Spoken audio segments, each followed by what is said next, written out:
ભાવનગરમાં લગ્નની લાલચે યુવતીનું શોષણ કરનાર આરોપીની ધરપકડ કરવામાં આવી છે। ઘોઘા રોડ પોલીસે રાજસ્થાનના સંદીપ સિંહાનની ધરપકડ કરી છે। આરોપીએ યુવતીને લગ્નની લાલચ આપી અને શારીરિક અને આર્થિક શોષણ કર્યું હતું। યુવતીએ ફરિયાદ નોંધાવતા આરોપી ફરાર થઈ ગયો હતો। ઘોઘા રોડ પોલીસે તપાસ કરી અને આરોપીને પકડી પાડ્યો છે।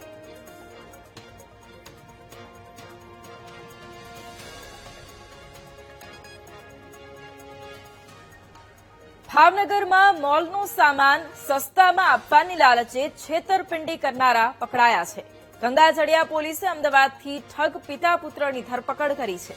આરોપીએ ફરિયાદી સાથે 95.53 લાખની છેતરપિંડી આચરી હતી। આરોપીએ મોલનો સામાન સસ્તો આપવાની લાલચે ફરિયાદી પાસેથી 1.4 કરોડ પડાવ્યા હતા। ફરિયાદીએ પૈસા પરત માંગતા આરોપીએ માત્ર 9.40 લાખ પરત કર્યા હતા। 95.53 લાખ આપવાના બદલે આરોપીએ ફરિયાદીને જાનથી મારી નાખવાની ધમકી આપી હતી।